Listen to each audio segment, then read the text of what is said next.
Hello food lovers, welcome back to Rani's cooking style. ఈరోజు recipe ఎగ్స్తో చేసి చూపించబోతున్నానండి. Curry fried eggs curry అండి. ఇది చాలా చాలా బాగుంటుంది. రైస్కి కానీ చపాతీకి కానీ చాలా చాలా బాగుంటుంది. ముఖ్యంగా రైస్కి మాత్రం సూపర్గా ఉంటుందండి. ఈ ఎగ్ కర్రీని ఎలా చేస్తానో మీకు చూపిస్తాను. ప్రాసెస్ చేసుకుంటూ మాట్లాడుకుందాం రండి. వీడియో స్టార్ట్ చేద్దాం, కుకింగ్ స్టార్ట్ చేద్దాం. ముందుగా స్టవ్ వెలిగించుకొని గిన్నెలో వాటర్ పోసుకుని మనకి కావాల్సిన ఎగ్స్ వేసుకుని 1 టీ స్పూన్ సాల్ట్ వేసుకుని ఉడికించుకుని పక్కన పెట్టుకోవాలి. ఇప్పుడు 2 పెద్ద పెద్ద ఆనియన్స్ తీసుకుని సన్నగా ముక్కలు కట్ చేసుకుని అలా తీసుకోండి, కప్స్లో పెట్టుకోండి. అలా పచ్చిమిర్చి కూడా కట్ చేసుకోండి. ఇప్పుడు ఒక ఖాళీగా ఉన్న బౌల్ తీసుకుని 1 teaspoon salt, 1 teaspoon కారం, అర teaspoon garam masala, 1 teaspoon ధనియాల పొడి, 1 టీ స్పూన్ జీరా పౌడర్ ఉంటుంది కదా అది, 1 టీ స్పూన్ పెప్పర్ పౌడర్ అండి. నల్ల మిరియాలు ఉంటాయి కదా, ఆ పౌడర్ కూడా తీసుకొని అవన్నీ కూడా బాగా మిక్స్ చేసుకుందామండి స్పూన్తో.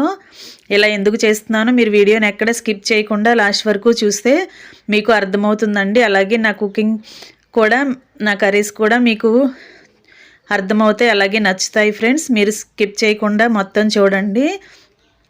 ఇలా బాయిల్డ్ చేసుకుని ఎగ్స్ తీసుకుని పక్కన పెట్టుకోండి, ఒక ప్లేట్లో పెట్టుకోండి.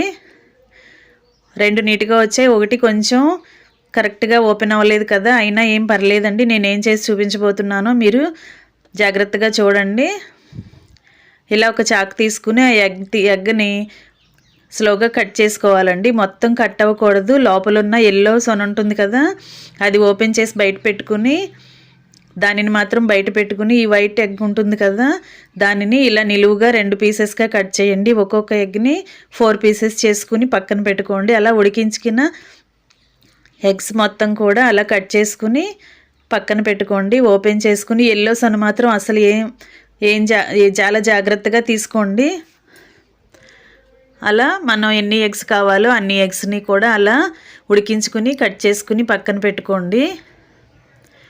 ఫ్రెండ్స్, నా వీడియో కనుక ఫస్ట్ టైం చూస్తున్నట్లయితే రన్ అవుతున్న వీడియో కింద నా ఫోటో పక్కనే రెడ్ కలర్ ఆప్షన్ టచ్ చేసి ALL ఆల్ అనే బెల్ ఐకాన్ని యాక్టివేట్ చేసి నాకు సపోర్ట్నివ్వండి. నా ఛానల్ సబ్స్క్రైబ్ చేసుకుంటే నేను కుక్ చేసి వీడియో పెట్టిన వెంటనే మీ ఫోన్కి నోటిఫికేషన్ వస్తుంది.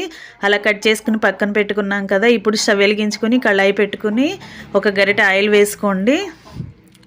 ఆయిల్ బాగా కాగిన తర్వాత ఈ ఎగ్ కట్ చేసుకున్న వైట్ ఎగ్స్ ఉన్నాయి కదా, ఆ పీసెస్ మొత్తం కూడా ఆయిల్లో స్లోగా ఫ్రై చేసుకోండి. అలా వైట్గా ఉండకుండా చక్కగా కలర్ చేంజ్ అవ్వాలండి. అన్నీ అలా స్లోగా ఫ్రై చేసుకోవాలి. చాలా జాగ్రత్తగా కదుపుకోండి, లేదంటే చిన్న చిన్న పీసెస్ అయిపోయి కర్రీ మొత్తం కూడా నీట్గా కనిపించదండి. అలా ఫ్రై చేసుకోండి స్లోగా. అలా ఫ్రై అయిన తర్వాత అవన్నీ తీసుకుని ఒక బౌల్లోకి పెట్టేసుకోవాలి. అలా పెట్టేసుకోవాలి.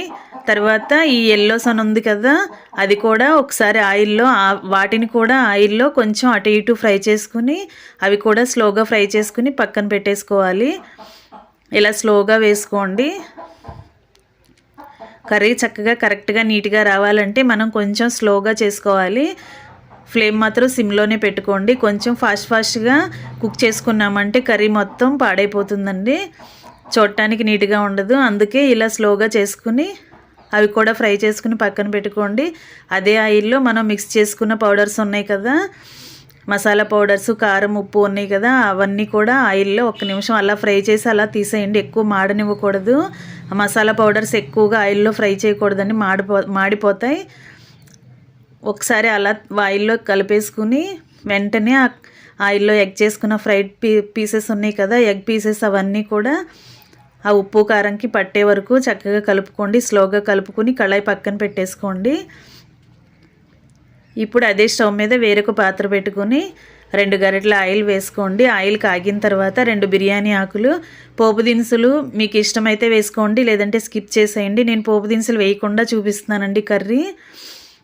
అలా బిర్యానీ ఆకులు ఫ్రై అయిన తర్వాత మనం కట్ చేసి పెట్టుకున్న ఆనియన్స్, పచ్చిమిర్చి ఉన్నాయి కదా, అవి వేసేసుకుని బాగా మగ్గించుకుందామండి. ఫాస్ట్గా మగ్గటానికి సాల్ట్ వేస్తూ ఉంటాం కదా, ఆనియన్స్ వరకు మాత్రమే వేసుకోండి. ఆల్రెడీ ఎగ్స్ ఫ్రై చేసినప్పుడు మనం సాల్ట్ వేసాం కదా, అందుకే ఆనియన్స్ వరకు మాత్రమే వేసుకోండి. చాలకపోతే కర్రీలో లాస్ట్లో యాడ్ చేసుకుందాం.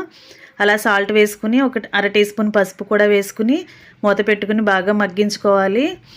అలా కలర్ చేంజ్ అయ్యి మగ్గుతున్నాయి కదా, ఇప్పుడు 1 టీ స్పూన్ అల్లం వెల్లుల్లి పేస్ట్ అండి. ఇది నేను చాలా చిన్న స్పూన్తో చూపిస్తున్నాను, అందుకే మీరు 1/2 టీ స్పూన్ వేసుకున్నా సరిపోతుంది. కర్రీ క్వాంటిటీని బట్టి వేసుకోండి. ఇప్పుడు మనం ఆ కళాయి పక్కన పెట్టుకుని ఎగ్స్ ఫ్రై చేసిన కళాయి ఉంది కదా, ఆయిల్ మసాలా పౌడర్స్ ఉన్నాయి కదా దానిలో, ఆ కళాయి స్టవ్ మీద పెట్టుకోండి. మనం ఆనియన్స్ ఫ్రై చేసిన ఆనియన్స్ ఉన్నాయి కదా అవన్నీ ఆ కళాయిలోకి షిఫ్ట్ చేసుకోండి. అలా మార్చేసుకుని మరలా 1 పావు టీ స్పూన్ ధనియాల పొడి, పావు టీ స్పూన్ జీరా పౌడర్, 1 పావు టీ స్పూన్ గరం మసాలా వేసుకుని కొంచెం కొత్తిమీర కూడా వేసుకోండి. కడిగి కట్ చేసి పెట్టుకున్న కొత్తిమీర కూడా అలా ఆనియన్స్లో వేసుకుని బాగా ఫ్రై చేసుకుని 1 టీ స్పూన్ కారం చూపిస్తున్నానండి, కారం కూడా వేసుకోండి. మీ టేస్ట్కి తగ్గట్టు వేసుకోండి. స్పైసీనెస్ కావాలంటే 2 టేబుల్ స్పూన్లు వేసుకోండి. ఇది చిన్న టీ స్పూన్ అండి, నేను 2 టైమ్స్ వేసాను.